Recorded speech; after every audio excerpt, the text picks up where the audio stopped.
The night begins in silence, not the kind of silence that feels empty, but the kind that feels full, thick, almost watchful. The hills around Bethlehem breathe slowly under a sky stretched wide with stars, unbroken by smoke, untouched by the noise of empires. The air is cold. It slips through the narrow valleys of Judea, brushing against stone terraces and low, weathered walls built by generations long forgotten. Olive trees stand twisted and still, their leaves whispering faintly whenever the wind dares to move, and above it all, the sky burns, not softly, but brilliantly. Stars scatter across the darkness with an intensity almost unfamiliar to modern eyes, sharp, alive, as if each one is leaning closer to the earth. You stand just outside Bethlehem, and at first, it doesn't look like much. No towering gates, no grand skyline, no massive walls declaring power or dominance. This is not Jerusalem. This is a small village, quiet, unassuming, easy to overlook, and yet, tonight, everything about it matters, because this is where the story enters the world. Bethlehem sits along a ridge, its houses clustered together in uneven layers, built from the same pale limestone that defines the land itself.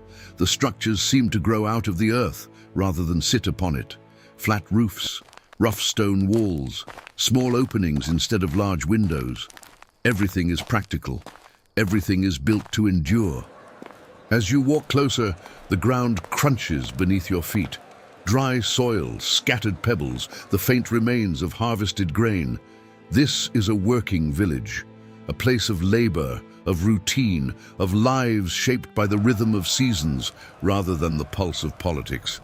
But tonight, something has disrupted that rhythm. The village is crowded, not with celebration, but with necessity, because a decree has gone out from Rome, a census, and it has forced people to return to their ancestral towns, pulling them from distant regions, bringing them back to places like this. Bethlehem is full, more full than it was meant to be. You can feel it immediately as you enter. Voices overlap in the narrow pathways between homes. Strangers brush shoulders. Animals are tied closer together than usual. Fires burn later into the night. Space is limited. Privacy, even more so.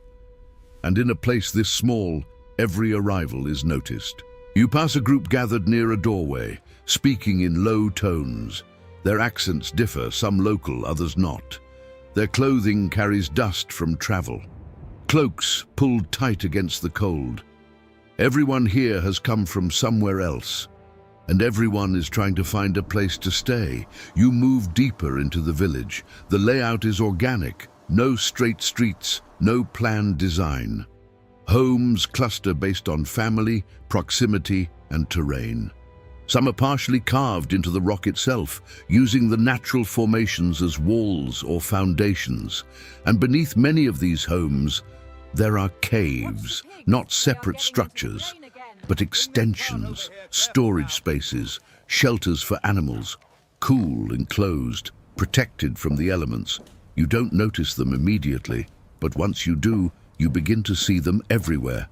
Dark openings beneath living spaces, low entrances carved into stone, practical, unremarkable, essential. The smell of the village surrounds you now.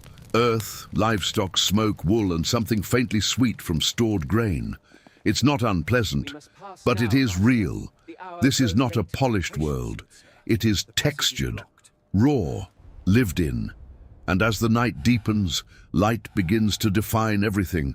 Oil lamps flicker inside homes, casting warm, uneven glows through doorways and small windows. Outside, fires crackle softly, their light dancing across stone walls. Shadows move constantly. Nothing here is still. And yet, there is no sense that anything extraordinary is about to happen. No anticipation, no awareness. Bethlehem is not waiting. It is simply enduring another night.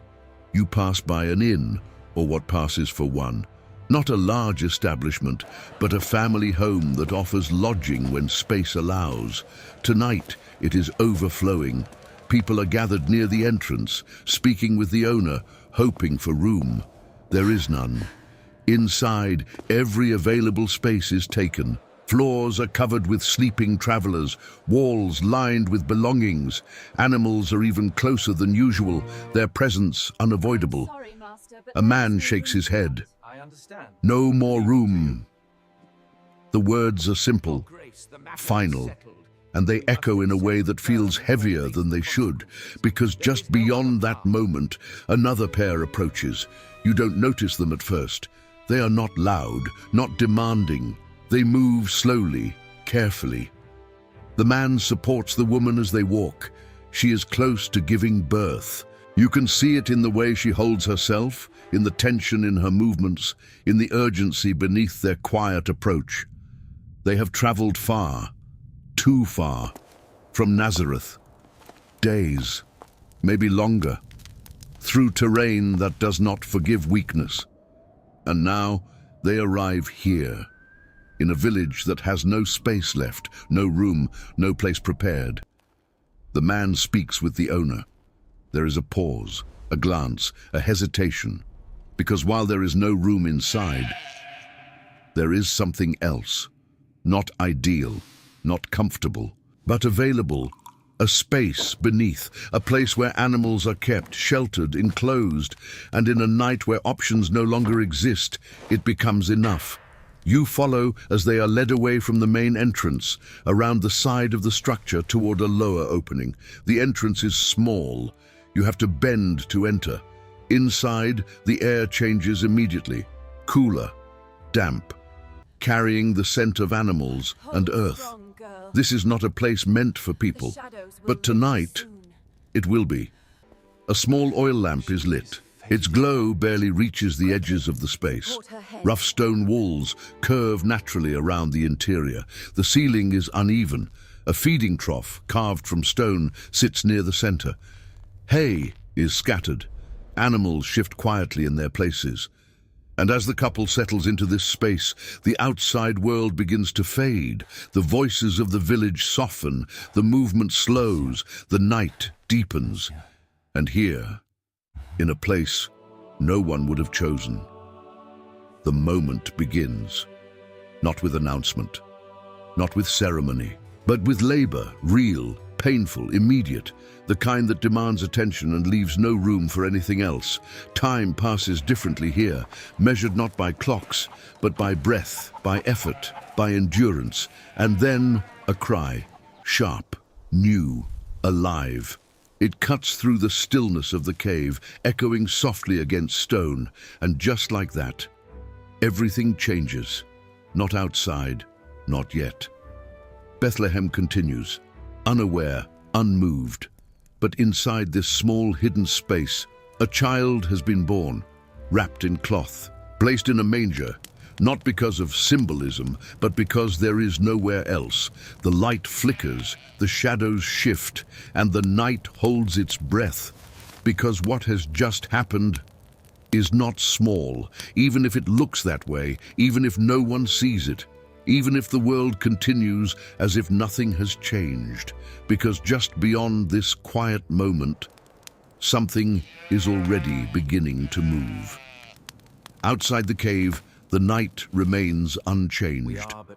Bethlehem does not stir. No bells ring.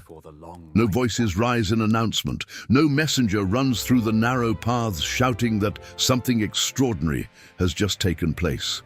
The village sleeps, or tries to, because even in rest, Bethlehem is never completely still. A donkey shifts its weight. A dog barks in the distance. Wind brushes against stone walls, slipping through small cracks and openings. Life continues, unaware. And yet, beyond the village, something is happening. Out in the fields. You leave the clustered homes behind, stepping back into the open landscape that surrounds Bethlehem. The terrain rolls gently. Low hills, terraced slopes, patches of grazing land broken by stone boundaries. This is shepherd country. And at night, It belongs to them. You see them before you hear them, small flickers of firelight scattered across the hills, groups of shepherds keeping watch over their flocks, positioned carefully to guard against predators and thieves. They do not sleep deeply. They cannot. Their lives depend on awareness. The sheep are gathered close, some lying down, others shifting softly, their wool catching the faint starlight. The smell of earth and animal is stronger here, but cleaner somehow, less confined than in the village. The shepherds sit or stand near their fires, cloaks wrapped tightly around them. Their faces are weathered, marked by sun and wind and long nights like this one. They speak quietly, not about prophecy, not about kings, but about ordinary things, weather, wolves, family, survival, because for them, life is immediate, practical, unromantic. They are not the kind of people the world pays attention to, not powerful, not influential, often overlooked. And yet, tonight, they are the ones who will see first. At first, it's subtle, a shift in the air, a brightness that doesn't belong to firelight or starlight. You notice it before they fully do. A presence, then light, sudden, overwhelming, not like the soft glow of the village lamps or the distant shimmer of stars. This light is alive. It fills the space around them, cutting through the darkness with a clarity that feels almost physical. The shepherds freeze. Every instinct tells them this is not normal. This is not safe. Fear rises instantly, not the kind that startles, but the kind that grips, deep, primal, because this is something beyond their understanding. And then, a voice, clear, steady. Do not be afraid. The words don't remove the fear immediately, but they hold it, contain it. Behold, I bring you good news of great joy for all people. The message unfolds slowly, deliberately, not rushed, not chaotic. To you is born this day, in the city of David, a Savior. The title lands heavily, not just a child, a Savior, who is Christ the Lord. And then something unexpected, a sign, not a crown, not a palace, not power displayed in the way the world recognizes. You will find a baby, wrapped in cloths, lying in a manger. The simplicity of it almost feels out of place, because nothing about this moment feels simple. And yet, that is the sign. And before they can fully process it, the sky changes again. More light, more presence, a multitude. Suddenly the night is filled with something vast. Voices, not chaotic, but unified, layered, resonant.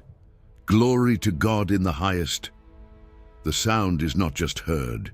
It's felt. It moves through the air, through the ground, through everything. And on earth peace among those with whom he is pleased.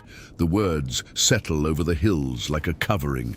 And then, just as suddenly as it began, it fades. The light withdraws. The sky returns. Stars, darkness, silence, but not the same silence as before.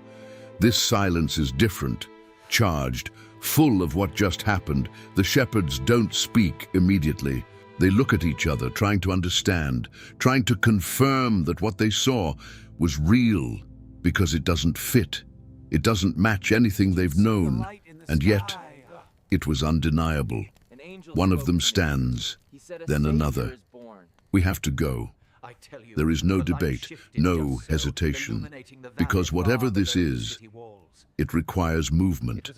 They leave the flocks, not carelessly, but quickly, trusting that what they've just witnessed outweighs the risk, and they move toward Bethlehem, faster than before, guided not by directions, but by urgency.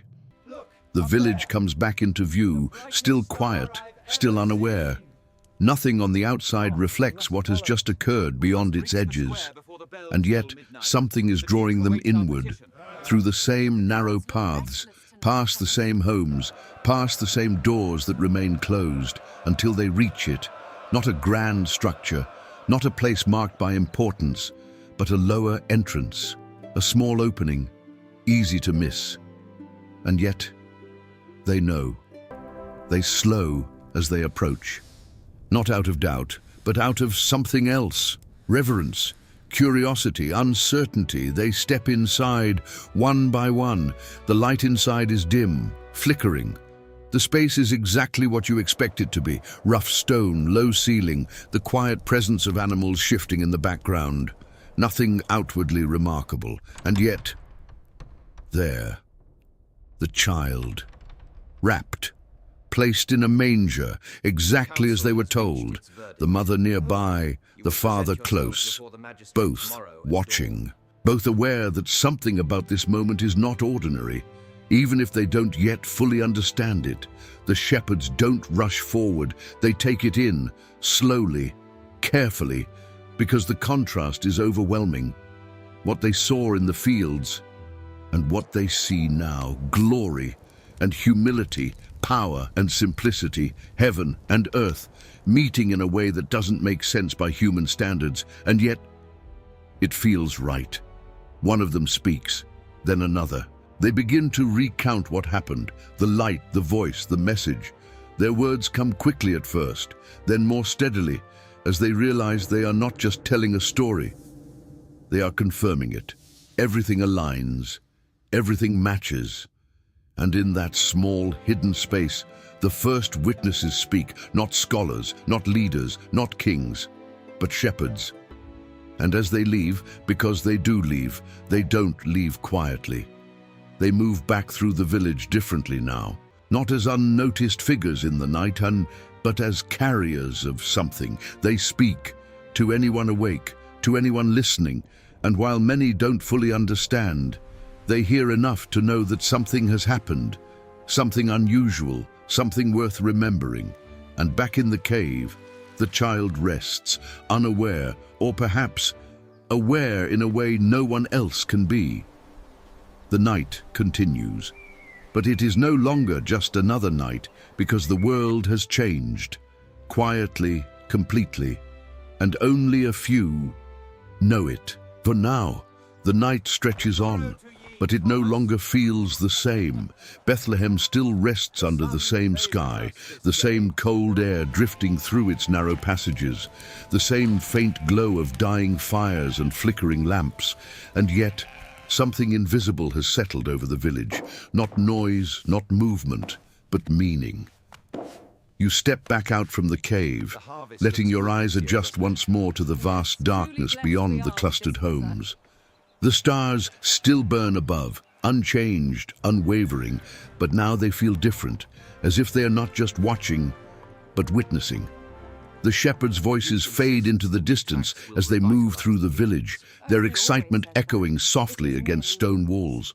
Some doors open slightly, a few curious faces emerge. Questions are asked, but answers are fragmented, almost too strange to fully accept.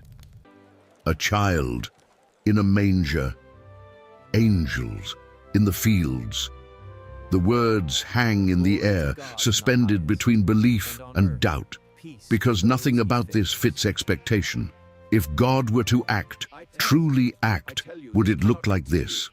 Would it begin here, in a village this small, in a space this humble, witnessed first by men the world barely notices? The questions linger, but the night does not pause to answer them.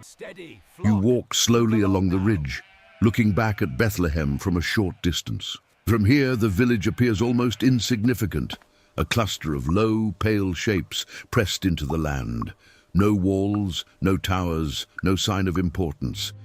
And yet, everything has just changed here. Empires continue elsewhere. Rome still rules. Jerusalem still stands as the center of religious life. The temple still gleams with gold and stone. But none of that is where this moment has happened. It has happened here, in obscurity, in quietness, in a place no one would have chosen. And that contrast is not accidental. You feel it now more clearly. This is not the arrival of power as the world defines it. No armies, no proclamations, no immediate recognition. Instead, something slower, something that begins small, hidden, but unstoppable. You turn back toward the cave. Inside, the atmosphere is calm now, still. The urgency of birth has passed, replaced by a quiet that feels almost sacred. The mother rests, her breathing steady, her eyes occasionally drifting toward the child. The father remains nearby, watchful, protective, still processing everything that has unfolded. Because for them, this is not just a moment of history. It is personal, immediate, real. There are no crowds here, no celebration beyond what has already come and gone, only a small space, a child, and the weight of something they cannot fully explain. The lamp flickers again, casting soft shadows along the curved stone walls. The animals settle, their movements slower now, as if even they sense the stillness that has taken over the space. And at the center, the child, wrapped tightly, placed where animals feed, not as a symbol, but as necessity. And yet, over time, this image will become one of the most recognized in human history. But here, tonight, it is simply what was available. You step closer, not intruding, just observing. Because there is something about this moment that draws you in, not with force, but with quiet gravity. This is not overwhelming in the way the temple is overwhelming, not grand, not imposing, but it holds something deeper, something that doesn't demand attention, but transforms it. You begin to realize that the scale of this moment is not measured by what you see, but by what it means, because everything about this setting contradicts expectation. If a king were to be born, you would expect preparation, protection, announcement. But here, there is vulnerability, exposure, silence, and yet somehow that makes it more powerful, because nothing here is insulated, nothing is controlled. This moment enters the world as the world actually is, raw, unpredictable, imperfect, and that changes everything. You step back again, allowing the full scene to settle in your mind. The cave, the manger, the faint light, the quiet breathing of those inside. And outside, a world that continues as if nothing has happened, but will not remain the same. Because what has begun here will not stay hidden forever.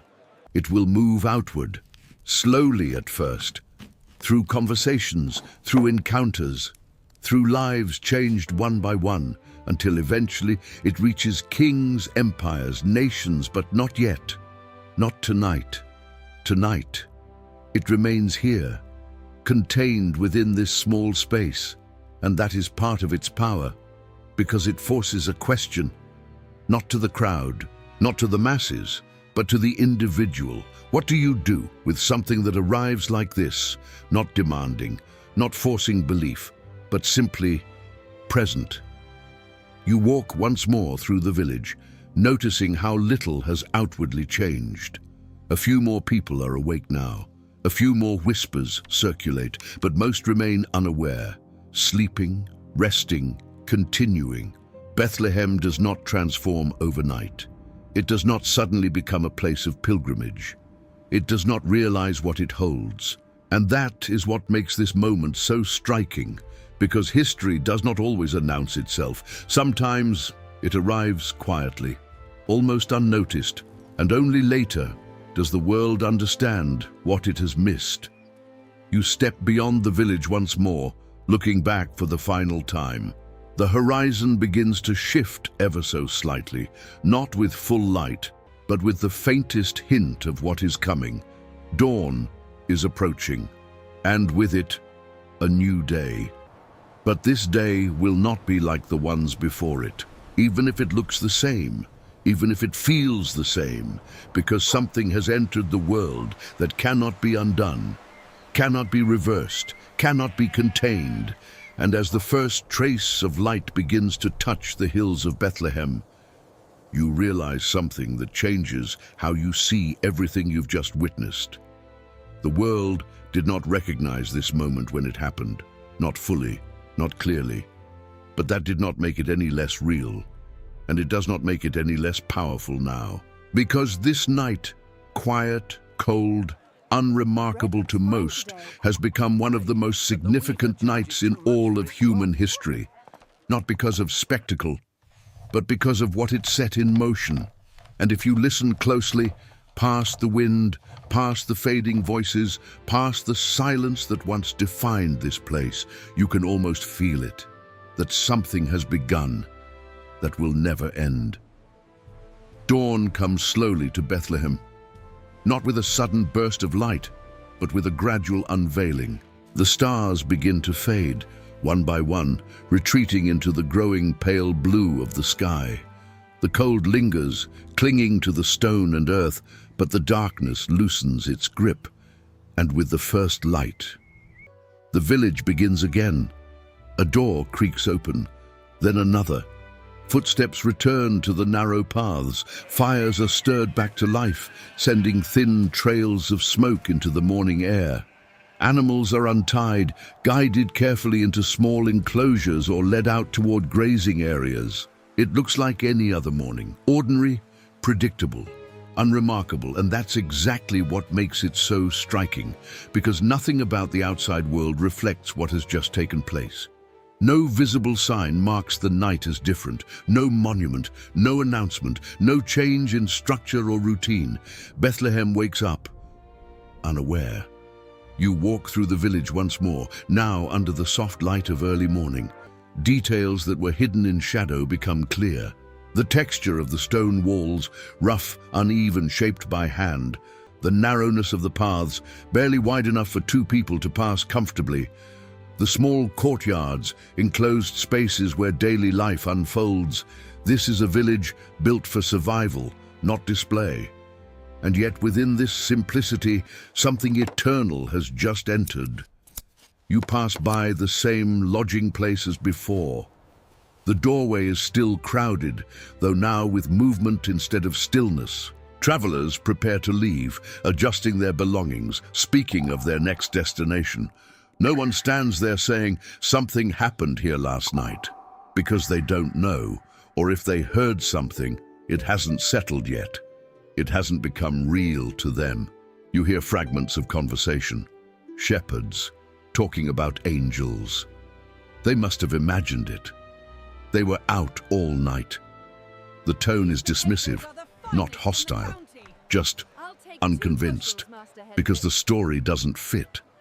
And when something doesn't fit, it's easier to set it aside. Life demands attention. Work must be done. Journeys must continue.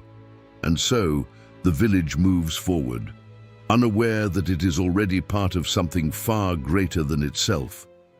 You move toward the edge of the village, where the fields begin again. The shepherds are returning to their flocks, but they are not the same as they were the night before. You can see it in the way they speak, in the way they carry themselves. There is urgency in them, but also something steadier, conviction. They are not just remembering what they saw, they are holding on to it, repeating it, making sure it is not lost. Because even if others dismiss it, they know they were there. And that knowledge changes them. You follow their gaze back toward the village, toward that small, hidden place beneath a home. And for a moment, everything else fades. Because the significance of that location is not in how it looks, but in what it now holds. You return there one final time. The entrance is the same, low, unassuming, easy to overlook. Inside, the atmosphere has shifted slightly. Morning light filters in faintly from the entrance, blending with the dim glow of the oil lamp that still burns.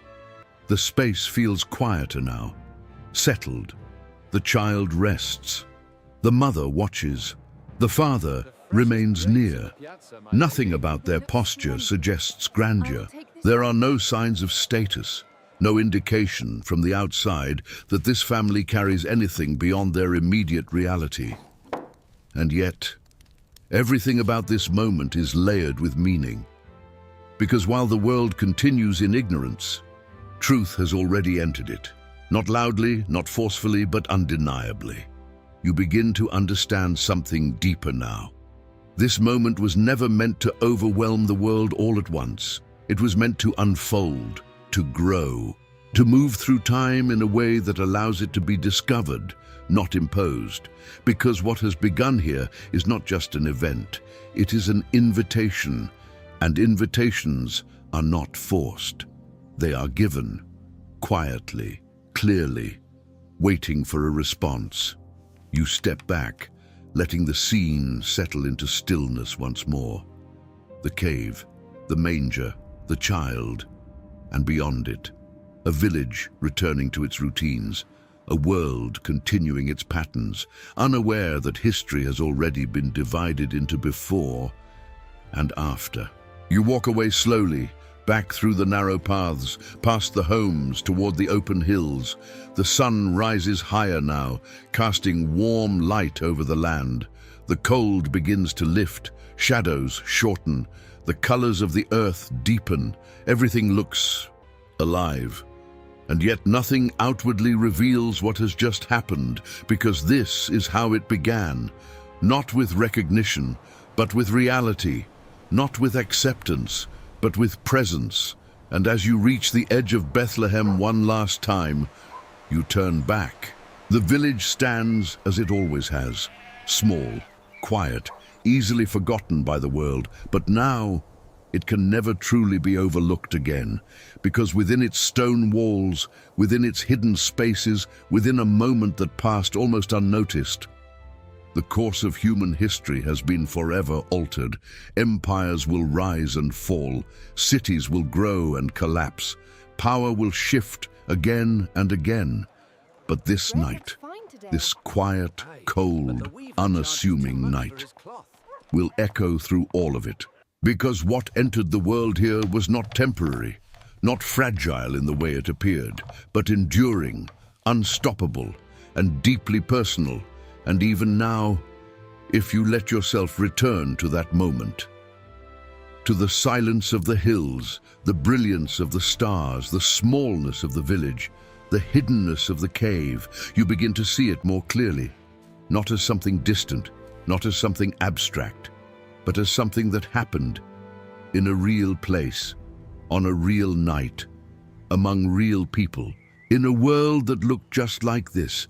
And suddenly, it doesn't feel far away anymore. It feels close, as if the distance between then and now has collapsed, as if that quiet night in Bethlehem is not just part of history, but part of something still unfolding. And the question it carries still remains: